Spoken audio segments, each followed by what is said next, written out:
In my previous life, my childhood sweetheart was kidnapped by our enemies. Just as they were about to pour sulfuric acid onto his face, I shoved him out of the way at the last second. But that act made them hate me instead. So they turned around and dumped the entire bottle of acid on me. I was instantly burned, my skin charred and carbonized.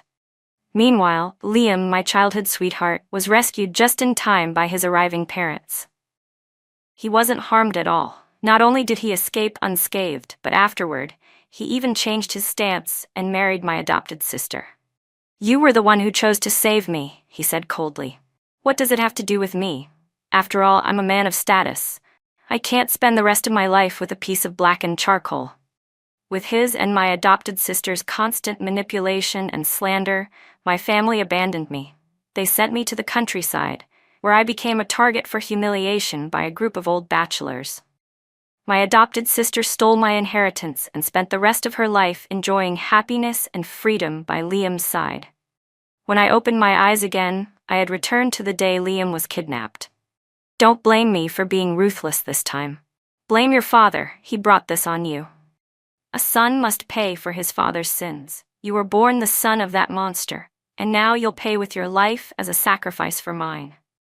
The scruffy, bearded, middle-aged man spoke coldly, then suddenly yanked a glass bottle from his backpack. Liam, tied to a pillar, screamed in terror. "No, I don't want to die here. Please, my dad, go to my dad. This has nothing to do with me."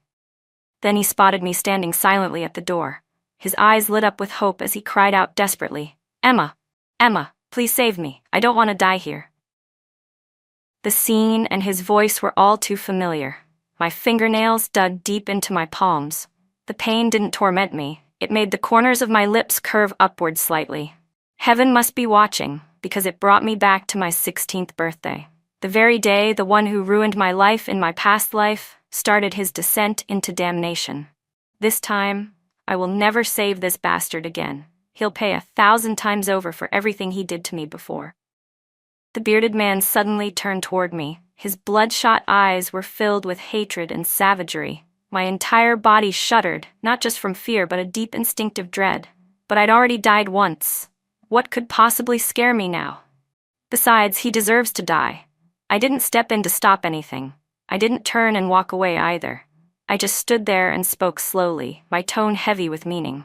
"Sir, their family destroyed yours, but the dead can't come back to life. You've lived in agony all these years. Even if you kill him with your own hands now, the rest of your life will still be unbearable. Time heals everything. Let him go, and let yourself go too." Though it sounded like I was trying to persuade him, my words actually dragged him even deeper into his sea of hatred. He completely snapped and started beating Liam furiously, punching, kicking, screaming like a man possessed. "Even if I kill you, my son won't come back. My wife won't come back either. Why should you get to die so easily? I'll never let you go. I'll destroy you, drag you to the poorest mountain villages, make you live like an animal to atone for what you've done to my son." Then he grabbed the sulfuric acid and poured it all over Liam's body. Liam let out an inhuman scream, wailing and thrashing in agony as the acid melted his flesh into countless festering holes. The air was thick with the stench of burning flesh and sulfur. It was nauseating, enough to make anyone's skin crawl. After watching him fall into a state worse than death, I turned and walked away. The blue sky, white clouds, leafy trees, and gentle breeze outside painted a world completely different from that filthy basement. In this life, I would live under the sun. As for Liam, he would rot like a rat in the gutter, never seeing daylight again. Once I got out of the basement, I got straight to work. I called the police, dialed an ambulance, and notified Liam's parents. My voice trembled, my words were frantic, laced with sobs. In my past life, I had no talent for acting, but after crawling out of hell, it became second nature. 10 minutes later, the police and the ambulance arrived at the same time and took the scruffy, bearded man into custody. But at that moment, he was already completely unhinged. Liam lay on the stretcher, howling in pain like a wild beast. His screams echoed through the entire building, and to me, they sounded like music to the ears. Liam was disfigured, even more severely than I had been in my previous life. Back then, I was merely burned, parts of my body black as coal. But this time, he wasn't just disfigured, he lost his sight completely. And the most ironic part? His lower body was also permanently damaged. No amount of disinfectant in the ICU could mask the heavy stench of burnt flesh in the air. He was supposed to lie in bed, writhing in pain, but the moment he saw me, his entire face twisted with rage as he roared, "Emma, how dare you come here? If it weren't for you, I wouldn't be like this. If you had saved me back then, none of this would have happened. I wouldn't be suffering like this. I wouldn't have turned into this hideous monster. Why didn't you save me? I begged you, why didn't you save me?" His voice was hoarse with anguish, and his pain sounded like a death sentence. If I had heard this in my past life, I probably would have been overwhelmed with guilt and regret for the rest of my days. But not in this life. Because in my past life, I never would have let it come to this. I would have rushed in without thinking to protect him. That's why I ended up dying in such a tragic way. Tears welled in my eyes as I gripped my thighs so tightly that the pain brought real tears streaming down. I looked heartbreakingly wronged and vulnerable. "Liam, I know you're in so much pain right now. But how could you misunderstand me like this? I was terrified when I saw that man yesterday. My legs nearly gave out. But when I saw him trying to hurt you, I still tried to stall him. I called the police and an ambulance and even notified our parents, all because I was afraid he'd hurt you. Are you blaming me for not running over to shield you from the acid?" I just froze in the moment. I thought once the police arrived, you'd be safe. "I'm so sorry, it's all my fault. I didn't protect you. If I had one more chance, I would definitely throw myself in front of you." I cried with heartfelt emotion. My explanation sounded flawless, and I managed to present myself as the kind girl who had risked everything to save him. Liam nearly exploded with rage. He thrashed on the hospital bed, trying to climb up and hit me. "Emma, you're lying. You're a liar. If you hadn't said those things to that lunatic, why would he have beaten me half to death and threatened to sell me to some remote mountain village? Mom, Dad, don't listen to her. She's the one who did this to me. She's a snake, a wa—" Before he could finish, Mr. Shen, his father, cut him off with a furious shout. "Enough. You're getting more and more out of line. Who taught you to speak like that? Your mother and I were both in a meeting at the time. If she hadn't called us crying and begging for help, you'd be dead right now. I asked the police and the doctors. She was the one who called first. Is this how you repay your savior?" Although Liam was still furious, he shut his mouth obediently, because he was genuinely afraid of his father. Besides, I had handled everything flawlessly from beginning to end. Not only did he have no solid proof, even if he did, I could easily twist it around and make black look like white. As for why I even bothered to report the incident and save his life? Simple. How else could I take revenge? How else could I return every bit of pain he caused me in the past 1,000-fold? How else could I make him and that ungrateful adopted sister of mine tear each other apart until their lives were worse than death? It felt far better to take revenge personally than to watch from the sidelines. Liam was hospitalized. It would be a long, excruciating road, multiple surgeries, skin grafts, treatments. The pain was unimaginable. Most importantly, the area of injury was too large. He would never look like a normal person again. His eyes had suffered nerve damage and could only be replaced with prosthetics. Originally, because of our engagement and the fact that we were childhood sweethearts, I would have been expected to visit the hospital often, even if I didn't stay by his side every day. But thanks to his insults, I had the perfect excuse to say I was too heartbroken and humiliated to go, so I didn't have to show up at all. Mr. and Mrs. Shen even apologized to me on his behalf. My own parents tried multiple times to persuade me to go visit him in the hospital, but I completely ignored them. Although they were my biological parents, they never truly loved me. The only times they would show a hint of affection were when I scored well on exams, won first place in competitions, or acted obedient and sensible. Only then would they toss me a crumb of fatherly or motherly love. In my previous life, just to gain their approval, I agreed to get engaged to Liam, even though I didn't love him. I forced myself to win the National Youth Piano Competition, even though I didn't like piano at all. But despite everything I gave, the moment I was disfigured, they deemed me worthless. They immediately let my adopted sister take my place. In the end, I was cast aside, tortured and violated to death by those filthy old men. People like them don't deserve to be called parents. I started selling my designer clothes and bags and got into stock trading. It's embarrassing to admit, but even though my parents were rich and powerful, they barely gave me any allowance. They subscribed to the notion that too much money would make their daughter go astray. So, I was the poorest kid in my class when it came to pocket money. Every time I wanted to buy something, I had to get my mother's approval. Originally, I had secured a guaranteed graduate school placement, but my parents insisted that too much education was useless for a girl. They wanted me to join the company early to gain experience. But after graduation, they never brought up the company again. Instead, they just told me to focus on being with Liam and get married soon. So now that I wanted to start my own business, I had zero startup capital. All I could do was sell off the clothes and bags my mother had bought me. At least I scraped together a small amount to begin investing, and soon the stock market began to rise. Unfortunately, my initial capital was too small, so it took me 2 months to barely scrape together my first pot of gold. Just as I was about to invest in an e-commerce startup, Liam was discharged from the hospital. To celebrate, he threw a welcome back party, and of course, invited my whole family. The main purpose was to ease the tension between the two of us. After all, given his current condition, no young woman in our social circle was willing to marry him anymore. It was a pretty calculated move. Too bad for him, I immediately drove to my university and picked up my adopted sister, Jada. I didn't tell her it was Liam's party. She excitedly put on the latest pink strapless Chanel dress, did her makeup to perfection, and styled every strand of hair just right. But the moment she saw Liam's disfigured face, her smile froze completely, and she looked like she was about to burst into tears. Back then, she had secretly flirted with him behind my back, hoping to take my place. But she wasn't as pretty as me. Her grades weren't as good, and she didn't have my reputation in high society. Naturally, Liam never seriously considered her, but he did enjoy her fawning attention.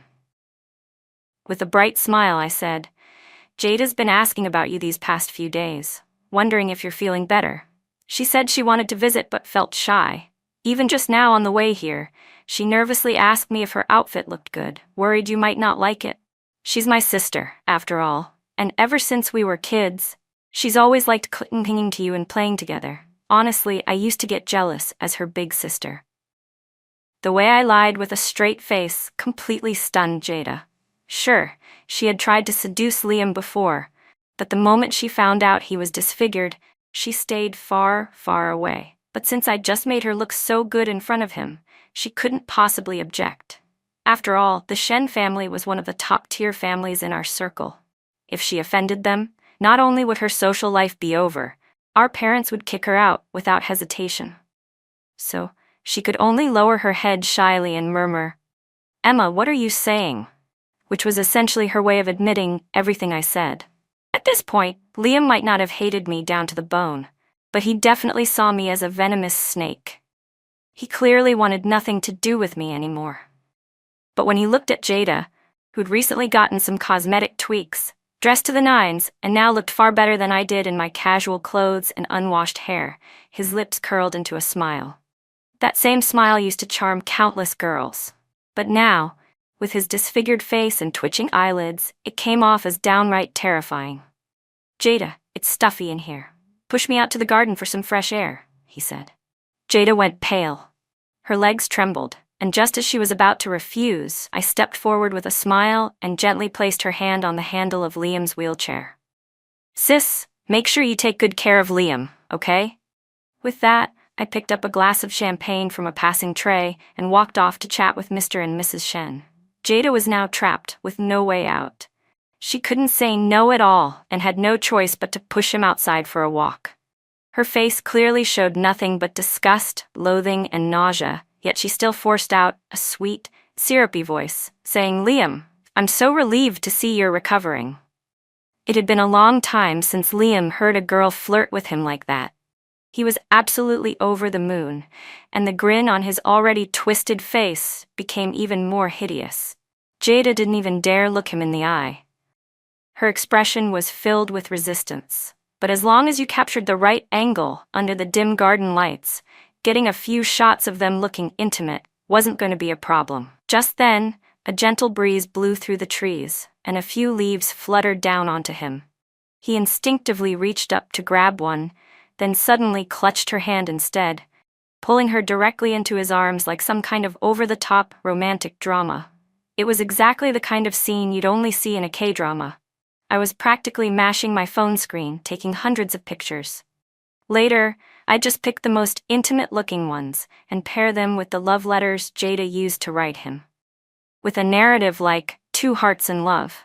And considering that although Liam and I were engaged, I was ever so understanding and gracious enough to let them be, the public would eat it up. When we got home from the banquet, Jada stormed into my room, furious and ready to confront me. "Emma, all because of the crap you made up. Liam wouldn't stop harassing me the entire night. Do you even know how disgusting he looks now? His whole body reeks, it's sickening." I nearly threw up several times. I lounged on the sofa, looking at her with a half smile. "Really? But didn't you used to love being around him? I thought I was doing you a favor by pushing you two closer. If you don't like him anymore, why didn't you just reject him? You know, ever since he got those cosmetic tweaks to look more like me, I realized how envious he truly was of me." My words dripped with sarcasm, and it made her snap. "Reject him? With what power?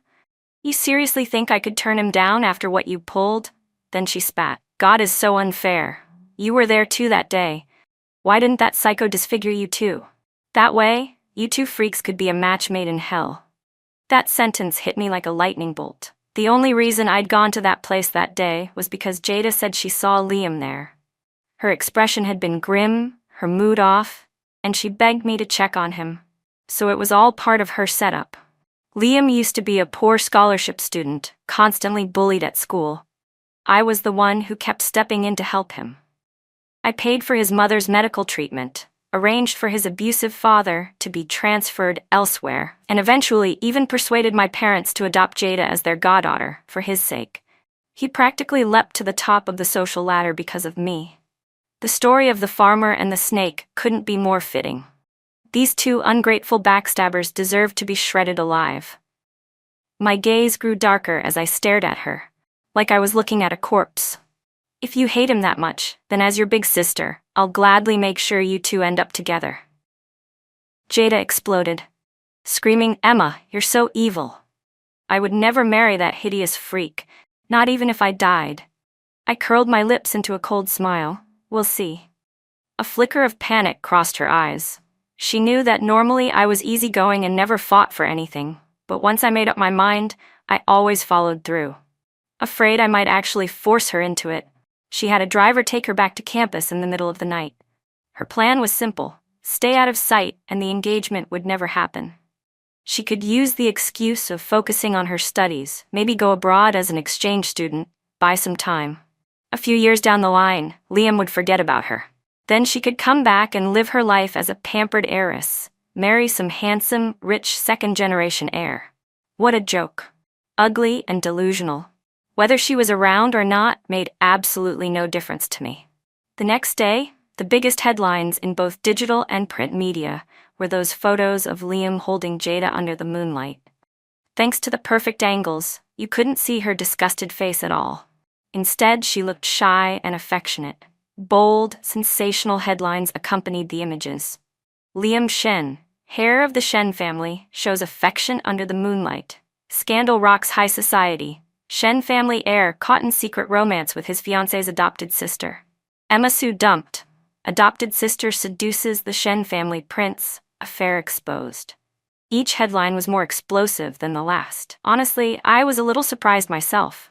I had anonymously sent those photos to quite a few reporters, but they were all from smaller online outlets. You know, the kind with nothing to lose. They weren't afraid of the Shen family's power. Even if they got sued later, they could ride the wave of fame and start over. What I didn't expect was that even the mainstream media would pick up the story and run wild with it. For people with money and status, reputation is everything. And because the scandal was so damaging, even the group's stock price took a serious hit. So just 2 hours later, Both families were once again sitting together for a meeting. Of course, Jada, who had snuck off in the middle of the night, showed up too. She looked at me like she wanted to tear me apart. I simply gave her a soft smile, one full of mockery and provocation. Mrs. Shen held my hand and spoke gently. Emma, I've looked into everything. It was all a misunderstanding. You and Liam grew up together. You know how much he's always loved you. The plan was always to marry in 2 years. Now that this happened, why not just get married sooner? We know you've been wronged, and to make it up to you, we'll give you 10% of the Shen Group's shares after the wedding. Plus, the villa estate in the east suburbs, the golf course and shopping mall in the south suburbs, all transferred to your name. And a $500 million cash gift just for your personal spending. Now that was a generous offer. Even my parents, who were used to high society deals, twitched at the corners of their mouths. Jada, on the other hand, stared wide-eyed at Mrs. Shen in disbelief. This was a billion-dollar marriage proposal, all for me. If this had been before, I definitely wouldn't have been worth that much. Otherwise, they would have let Liam marry me long ago, instead of dragging things out until now. But with Liam now a ruined man, yet still the only legitimate son of Mrs. Shen, marrying me was the only way to ensure the Shen family's fortune wouldn't end up in the hands of an ex-wife or some mistress's child. After all, my parents were wealthy and well-connected. I had both brains and charm. My reputation in the circle was impeccable. I could also handle the PR crisis smoothly. This was a triple-win strategy, a perfect solution. Liam glared at me coldly, his eyes full of disdain and disgust. He was certain I would marry him for the money. Mr. and Mrs. Shen's faces lit up with greedy smiles, their eyes full of calculation. Even Jada was smirking with a look of ridicule. Mr. and Mrs. Shen were already discussing where to hold the wedding. Everyone assumed I would agree, but then I spoke, calm and indifferent. I'm sorry, I can't accept this. The room fell silent. Everyone stared at me in disbelief. Mrs. Shen rushed to ask, is it because the offer isn't enough? Just name your price, we'll meet it. I let out a soft sigh, as if reluctantly, then pulled a stack of pink love letters from my bag and laid them on the table. You've misunderstood me. Last night, I was in Jada's room looking for something and found this thick pile of letters in her drawer, all written to Liam. And this morning, I saw the photos in the papers. Liam has always been rational and restrained. He would never lose control unless he truly loved her. There's no way those photos could have been taken otherwise. So I've decided to call off the engagement and let them be together. True love should have a happy ending. Words, when used artfully, become powerful weapons. And breaking off an engagement, that takes a little extra talent. Like the fact that those love letters had all been professionally forged by a handwriting expert. Though to be fair, Jada had written Liam one love letter in the past. But who cares? The moment I threw that accusation out there, the stain was permanent. Nothing could wash it away now. Jada immediately jumped up to defend herself. Those letters aren't mine. I never wrote that many. They're fake. Emma made them up. You can see the handwriting doesn't even match. Before she could finish, her voice faltered. Because the handwriting was an exact match, not just in appearance, but even in tone and choice of words. Liam opened a few of them, and his eyes turned red. He reached for Jada's hand, eyes shining with emotion. Jada, so you loved me this much. I'm the one who failed you. I'll make it up to you from now on, I swear. Mom, I want to marry Jada, Liam suddenly declared. She's the only one I'll ever marry in this life. If I can't marry her, then I won't marry anyone at all. Once upon a time, those words might have carried some weight. But now? He was basically a ruined man. Whether he married or not didn't make much difference. Except to Mrs. Shen. Her face turned pale with fury as she trembled and snapped. Liam, stop this nonsense. Jada is just an adopted daughter. She's not worthy of you. Jada quickly echoed, That's right, Liam. I'm not worthy of you. As she spoke, she tried to pull her hand away, but Liam clung to it tightly, his eyes filled with sincerity. There's no such thing as worthy or not. If you love me, that's enough. I'm willing to give up everything for you. What a touching display of affection. Mrs. Shen turned ghostly pale, her entire body shaking with anger. Jada, too, was shaking. She clearly wanted to break free from Liam's grip and slap some sense into him, screaming at him to stop dreaming. But she didn't dare. Instead, she looked helplessly at her adoptive parents, clearly hoping they would step in and stop the madness. But my parents? They were shrewd business people who always weighed the pros and cons. To them, marrying off their adopted daughter to a disfigured heir like Liam was the perfect deal. Meanwhile, their beautiful and capable biological daughter, me, could be used for a better marriage alliance. It was a win-win situation for them. So they nodded and said, "Since Emma has agreed to cancel the engagement, and Liam and Jada clearly care for each other, we should bless their union." Mr. Shen agreed too. With so many children, choosing a different heir wasn't a big deal. And Mrs. Shen, being a woman with no real say in the family's decisions, had no choice but to accept it, even if she strongly disagreed. Just like that, Jada and Liam's engagement was finalized. Jada was left in complete emotional ruin. She dropped out of school and moved into one of the Shen family's villas, halfway up the mountain. As for her dowry, it was modest, no stocks, no cash, just 2 connected villas worth around 10 million. And even that came from Liam's personal assets. Mrs. Shen clearly had no intention of giving a country girl like Jada anything more, especially since she had ruined Liam's chance to inherit the family business. The fact that they were even letting her through the front door was already a miracle. Meanwhile, my parents realized I was all they had left and finally started involving me in the company. This time, though, I wasn't starting from the bottom as an intern. They gave me a management-level role. After all, if I were a regular employee, how could I leverage the Shen family name to close deals and find myself a wealthy, eligible bachelor? To deal with parents who cared only about profits, I had to show them my exceptional ability to lead investment projects and make strategic decisions. Using the foresight I'd gained from my rebirth, I helped the company land its largest overseas order in 5 years. The new product we launched became a nationwide and international hit. As a result, I was promoted straight from management to vice president, earning a seat at the executive table, and 5% of the company's original shares. At first, I thought this was my reward, but then my mother opened her mouth. "Now that you've secured your position in the company and your career is stable, it's time to think about marriage. Tonight, there's a social event for outstanding young professionals. Dress nicely. If you don't meet anyone suitable, we'll introduce you to someone. People settle down after marriage, and once you have a son, you won't have anything to worry about. Then we'll feel comfortable handing over the company to you, and we can finally enjoy our retirement." What an elegant excuse. They clearly wanted me to marry for business reasons, and they still weren't ready to hand over power unless I gave them a grandson. In my past life, I longed to inherit the family business, not because I was greedy for money or status, but because I wanted my hardworking parents to finally rest. I wanted to prove myself worthy of their pride. But now, I couldn't care less about inheriting the company. I already had my hands full with booming investments in e-commerce and short video platforms. They weren't making returns yet, but I knew soon I'd be making money in my sleep. Still, I smiled on the surface and said, "Got it. I won't let you down." That night, I attended the most exclusive singles gala in the business world. The moment I entered, dressed to perfection, I drew everyone's eyes. After all, I'd once been quite the celebrity in elite circles. But ever since my engagement to Liam, I had disappeared from public view and stopped socializing altogether. Originally, I came just to scout potential business partners. But then, something unexpected happened. I ran into Shane. He was dressed in a sharp, tailored suit. His fair, handsome face was framed by gold-rimmed glasses, and his thin lips curved into a faint smile as he raised his glass toward me. For a moment, I was caught off guard. Shane looked like he had just stepped out of a manga, the perfect, refined, intellectual male lead.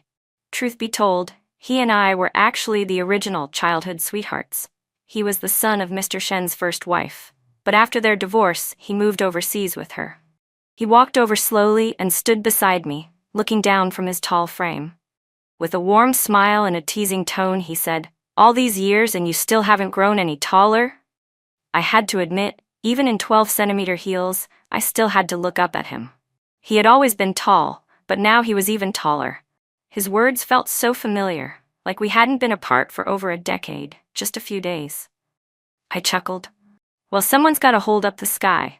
I thought I'd stay short to give the tall ones more responsibility. Honestly, I wasn't short at all, 5'5" without heels. He laughed at my comeback. You're still as witty as ever. This is the first time I've seen you at an event like this. Looks like you've had a change of heart. I raised an eyebrow. How do you know it's my first time? And weren't you living abroad? You're back and didn't even invite me to dinner? He looked at me, half smiling. Well, I'm inviting you now. Are you free tomorrow? I clinked my glass gently with his and nodded with a smile.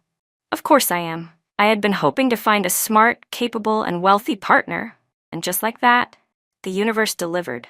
I'd made decent money from my smaller ventures, but after tasting what power and wealth felt like, I wanted more. I wanted to climb higher, build my own empire. And Shane? I had known him since we were kids. He had a spotless reputation, a calm personality, and enviable family resources. No way I was letting this opportunity pass me by.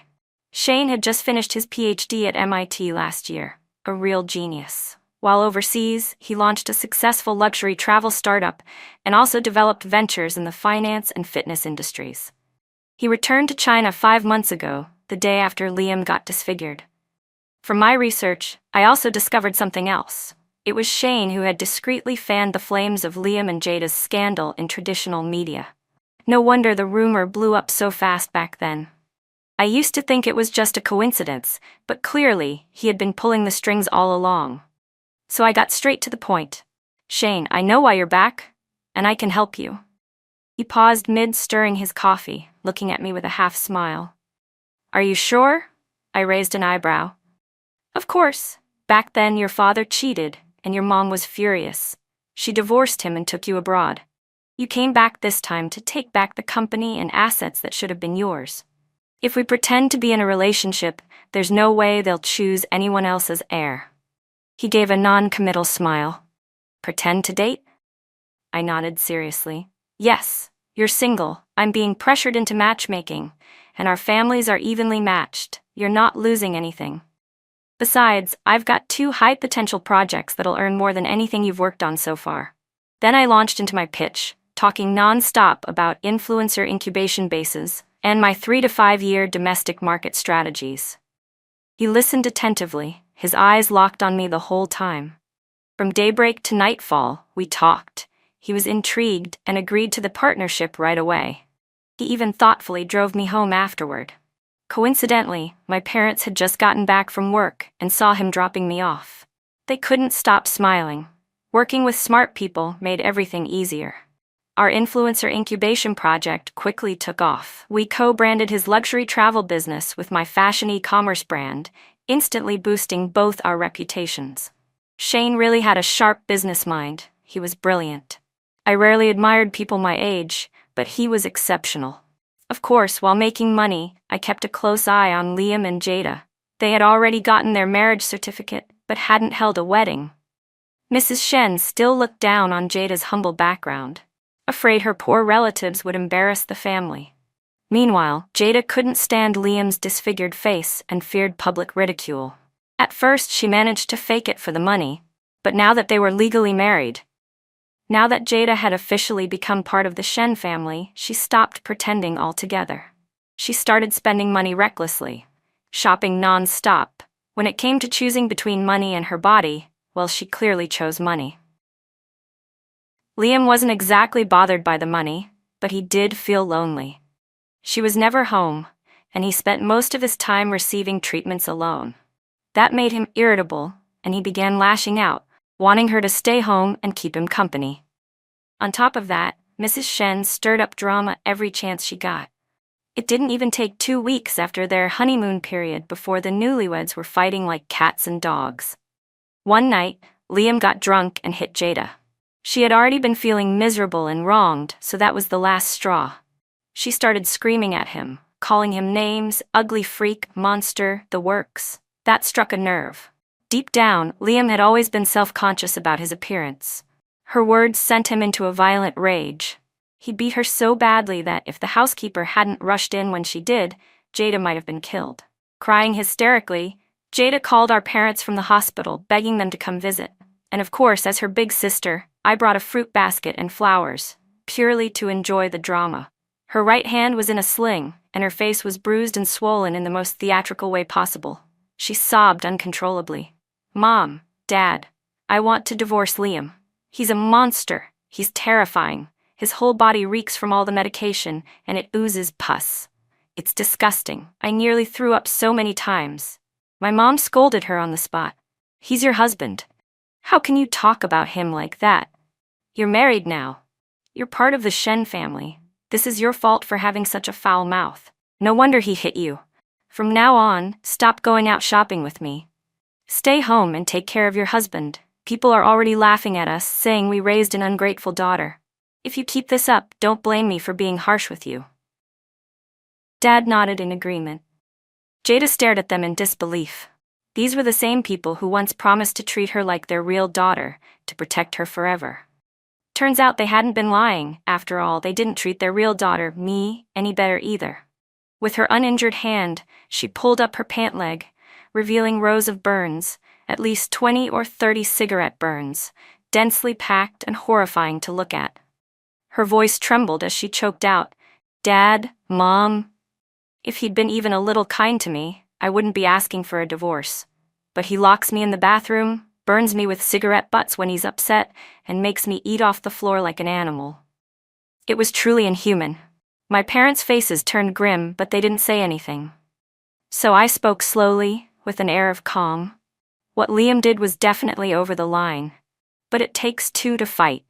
If you hadn't done anything wrong, he wouldn't have acted that way. Deep down, Liam's a good person. He's just sick. That's why his mind is a little unstable. But it's not serious. If you just give him a child, he wouldn't treat you like this. You'd be the mother of his child. The Shen family is desperate for an heir. If you give birth to the next successor, the whole group might end up in your child's hands. You'd become the true matriarch of the Shen family.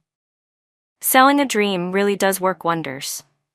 Jada's tired, bloodshot eyes suddenly lit up with gold-tinted hope. My mom saw her expression and immediately chimed in to support my narrative. "Of course, sweetie. If you give them a grandson, he'll have a rightful place in the family, and we'll make sure the group sets aside something for our grandchild too." Jada was thoroughly seduced by the fantasy. She looked at me again, eyes blazing with fire, challenging, unwilling to admit defeat, and full of arrogant disdain. "The doctor said I'm in excellent health. I'll get pregnant soon. I'll give birth to the Shen family's eldest grandson." I smiled coldly. What an idiot. Liam had been a useless wreck for a long time. There was no way he could have kids anymore. After recovering, Jada moved back into the Shen family home and resumed her sweet, gentle act. Though it disgusted her inside, she still played the part of the doting wife. Liam thought she'd been scared straight. So every time she said something that displeased him, he'd beat her senseless again. Desperate to get pregnant, she tried everything. But no matter how much she endured, no matter how hard she tried, nothing happened. So she started sneaking out under the excuse of going to beauty salons. Only she wasn't going to salons. She was meeting other men. She wasn't stupid, though. She didn't hook up with random guys in nightclubs, too dirty, too risky. Instead, she went after clean-cut college boys. Jada made sure the college guys she picked were good-looking and smart, just in case the baby turned out to be mentally impaired and couldn't inherit the family business. Since her time out was limited, she scheduled her flings with clinical precision, quick, efficient, and to the point. And thanks to her high-intensity exercise routine, a month and a half later, she finally got pregnant. And her luck didn't stop there. It wasn't just a baby boy, it was a pair of twins, a boy and a girl. This news instantly sent waves of joy through the entire Shen family. But even so, Jada and Liam were not invited to the Shen Group's annual gala, because the company had already sent invitations to Shane and me. Shane had officially joined the executive team at Shen Group and was now serving as general manager, mainly overseeing public-facing operations. In just a few weeks, Shane's exceptional performance had earned the unanimous respect of the board and shareholders. Meanwhile, Mr. Shen and Mrs. Shen had reached a private agreement. Shane would inherit the company, but a generous package of shares and fixed assets would still be allocated to Liam. That way, Liam would live out the rest of his life in wealth and comfort, and his children would also inherit a large portion of the estate. Of course, Liam had no idea any of this. So when he received the gala invitation I had arranged for him through a third party, he mistakenly thought it came from his father. Thrilled, he brought Jada along and rushed to the event. But the moment they arrived, they saw Mr. Shen standing proudly on stage. "This is my son Shane," he announced. "He holds a PhD from MIT and was once hailed as a genius in the stock market. He's only been with us for less than 2 months and has already led our company to major new breakthroughs. I have full confidence in his future leadership, and I hope everyone here will support him moving forward." Before Mr. Shen could even finish his speech, Liam erupted. "Dad, you promised I'd inherit the company. What the hell is this? Giving it to that bastard. I don't agree. I refuse. This is my company." He turned, screaming, "Shane, you bastard, get the hell out of here."